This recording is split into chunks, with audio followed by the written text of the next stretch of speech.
আমাদেরকে বাঁচান, ভোটার ইজ্জতটা রক্ষা করতে দেন, বৃদ্ধ বয়স্ক মানুষকে জবাব দিতে দেন। লাশের মিছিল কতদিন আর বহন করব একটু বলে দেন। ধন্যবাদ মাননীয় স্পিকার। আমি জীবনে এত ভয় পাই নাই কোথাও, এখন আপনার সামনে দাঁড়াইলে যে ভয় লাগে। কথা শেষ করার আগে, মৃত্যুর আগেও মানুষ মুখে একটু পানি দেওয়ার সুযোগ দেয়, আপনি তাও দেন না। আমার নোটিশ সড়ক বিভাগ সৃষ্ট কুমিল্লার পদুয়ার বাজারে ঢাকা চট্টগ্রাম মহাসড়ক ও কুমিল্লা মহাসড়কের সংযোগস্থলে সড়ক বিভাগ সৃষ্ট দানবীয় ব্যারিকেড এবং কুমিল্লা পাবলিক টমসম ব্রিজ সহ 7টি স্থানে আন্ডারপাস সার্ভিস লেন নির্মিত নয় স্থানটি একটি মরণ ফাঁদে রূপান্তর হয়েছে, তার প্রতিকার প্রসঙ্গে।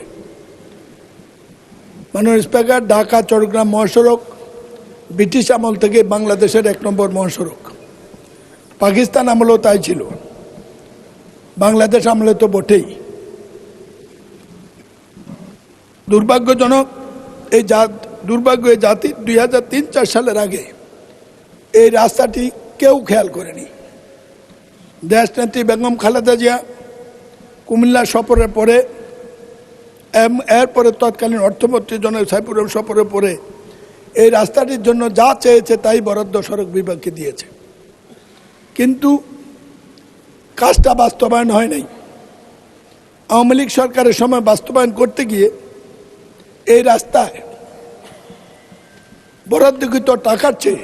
মাননীয় সদস্য, আপনি আগেও সংসদ সদস্য নির্বাচিত হয়েছেন, এই পর্যায়ে আপনি শুধু নোটিশটা পড়বেন, তারপরে যদি বাড়তি কোনো কথা থাকে সম্পূরক প্রশ্নের সময় বলবেন। এখন জাস্ট নোটিশটা অনুগ্রহ করে পড়ে যান। দেশের অর্থনীতি এই সরকার করেনি, 2003 সাল খালিও তো করেন। 750 কোটি টাকার প্রজেক্ট আমি সংক্ষিপ্ত করার চেষ্টা করছি, কারণ আপনি খুব নির্দয় মানুষ, কখন যে মাইক বন্ধ করেন ঠিক নাই। আমি জীবনে এত ভয় পাই নাই কোথাও, এখন আপনার সামনে দাঁড়াইলে যে ভয় লাগে। কথা শেষ করার আগে, মৃত্যুর আগেও মানুষ মুখে একটু পানি দেওয়ার সুযোগ দেয়, আপনি তাও দেন না। এই প্রকল্পটি বাস্তবায়ন করতে গিয়ে সরকার, আওয়ামী লীগ সরকার 1700 কোটি টাকা ব্যয়, 17,000 কোটি টাকা ব্যয় করেছে। আজকে মরণ ফাঁদ, একই কারণে ঈদের দিনে এই দুর্ঘটনা। বিরোধী নেতা একটা দেখেছেন, এখানে ঘটনা ঘটছে কয়েক লক্ষ, মারা গেছে 1 লক্ষ লোকের কাছাকাছি, এই পর্যন্ত কিছু হয়নি। আমাদের নতুন যোগাযোগ মন্ত্রী বা সড়ক সেতু মন্ত্রীর সাথে দেখা হয়েছে, আমার মনে হয় তিনি ব্যাপারটা অনুভব করেছেন, কিন্তু জাতি হিসাবে এটা না দেখলে এই মরণ ফাঁদ থেকে রক্ষা পাওয়া যাবে না। ঢাকা কুমিল্লা মহাসড়ক সমাধানের জন্য ব্রিটিশ আমল থেকে রেল লাইন করতে চেয়েছিল। ধান খেতে রেল লাইন হয়েছে, ঢাকা কুমিল্লা রেল লাইন হয় নাই। ঢাকা কুমিল্লা রেল লাইন হইলে চট্টগ্রামের দূরত্ব কমে, ঢাকাটাই কুমিল্লা চট্টগ্রাম পর্যন্ত চলে যেতে পারে। চট্টগ্রাম থেকে কক্সবাজার রেল লাইন হয়েছে, ঢাকা কুমিল্লা হলে সংযোগ হয়, সংক্ষিপ্ত সময় যায়, এই রেল লাইন সফর হয়। মাননীয় স্পিকার, প্রতিবাদের মুখে গত সরকার সড়ক বিভাগের লোকদেরকে টাকা দিতে চেয়েছিল ক্ষতিপূরণ। পত্রিকা আছে গত পরশু দিনের, 25,000 কোটি টাকা তহবিলে আছে শুনেছি।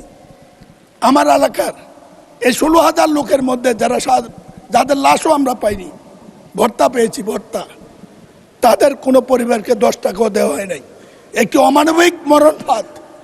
50 বছর যাবত লড়াই করছি, কিছুই করতে পারিনি। আশা ছিল এই সংসদ আসলে কিছু করব। আজকে অন্তত প্রশ্নোত্তর আকারে এটা দিয়েছি, মাননীয় মন্ত্রীকে অবহিত করেছি, মাননীয় প্রধানমন্ত্রীকে সিঙ্গাপুর থেকে চিকিৎসার ব্যবস্থা চিঠি দিয়েছি। আমার এখন কুমিল্লা যেতে ভয় লাগে, কি জবাব দেব? আপনার মাধ্যমে সংসদের কাছে, আমার সরকারের কাছে এই জবাবটা জানতে চাই, কি জবাব দেব? মন্ত্রী সাহেবকে সফর করতে বলেছি, তিনি সচিব সাহেবকে পাঠিয়েছেন। আমি বলি, আপনি 3টা মন্ত্রী, এরকম সৌভাগ্য বাংলাদেশে এর আগে কারো হয় নাই। দয়া করে কুমিল্লা আসেন, আমাদেরকে বাঁচান, ভোটার ইজ্জতটা রক্ষা করতে দেন, বৃদ্ধ বয়স্ক মানুষকে জবাব দিতে দেন। লাশের মিছিল কতদিন আর বহন করব একটু বলে দেন। ধন্যবাদ মাননীয় স্পিকার।